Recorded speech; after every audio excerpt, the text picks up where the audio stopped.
যেভাবে জীবন জিন্দেগি পরিচালনা করলে কোরআন মানা হয়, হাদিস মানা হয়। সুবহানাল্লাহ। ইলম অর্জন করা আর ইলম অনুযায়ী চলা দুটো ভিন্ন বিষয়। একটা হচ্ছে ইলম আর একটা হচ্ছে আমল। ইলম অনেকেরই আছে, আমল নেই। অনেকের আমল আছে, ইলম নেই। কিন্তু যাদের মধ্যে ইলমও আছে, আমলও আছে, তারাই হচ্ছে আলিম। তারা কি? আলিম। আর যাদের মধ্যে শুধু ইলম আছে, আমল নাই, এরাও আলিম, কিন্তু এদের ইলমি যোগ্যতাটা আমলের পর্যায়ে না যাওয়ার কারণে এদেরকে আলিম বলা হবে না। এরা খেয়ানতকারী হবে। কি হবে? ইলম আছে, ওই অনুযায়ী আমল করবে, এরা খেয়ানতকারী। এরা ইলমের পূর্ণ মর্যাদা দিতে পারে না। আর ইলম আছে, আমল আছে, এরা ইলম অনুযায়ী আমল করার কারণে আল্লাহকে আমানতদারি করেছে। সুবহানাল্লাহ। রাসূলুল্লাহ সাল্লাল্লাহু আলাইহি ওয়াসাল্লাম আমাদেরকে সেই আমানতের কথা বলেছেন।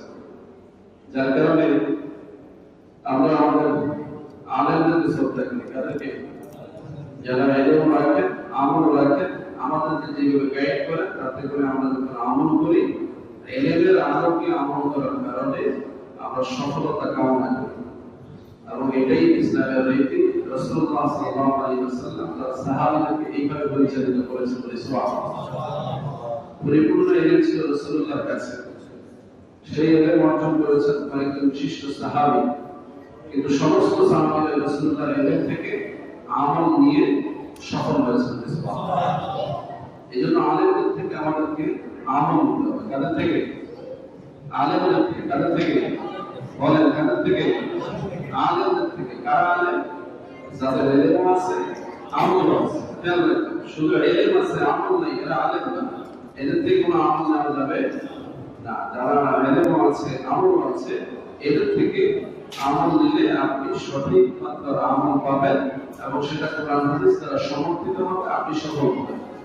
এজন্য সমাজে আমাদেরকে আলেম চিনতে হবে। কি চিনতে হবে? আলেম খুঁজে বের করতে হবে। ইলমের চর্চা হলেই তাকে আলেম মনে করতে হবে না। এখন যে মিডিয়ার যুগ, এখানে ইলম চর্চা হয়। অনেকেই জ্ঞান দেওয়ার কথা বলেন, আমরা সেগুলো মোবাইলে দেখি, ভিডিওতে দেখি, টিভিতে দেখি যে তিনি আমাদেরকে ইলম কথা বলছেন। এমন ইলম প্রচার করছেন যে ইলমটা আমার কাছে নাই, কিন্তু ব্যক্তিকে আমরা আমল করতে দেখি না, কারণ তিনি আমাদের কাছে কেউ না। তার আমল সম্বন্ধে আমাদের ধারণা নাই। কথাই বুঝতেছেন? আমরা যাদেরকে স্কুলে দেখি, এদের ব্যক্তিগত জীবন আমাদের সামনে আসে না। এরা কোথায় নামাজ পড়ে, এরা কোথায় খান, কোথায় ঘুমান, কি করে, এগুলো আমাদের সামনে নাই। তো তাদের কথাগুলো যখন আমরা শুনি, আমাদের ভালো লাগে। এখন প্রশ্ন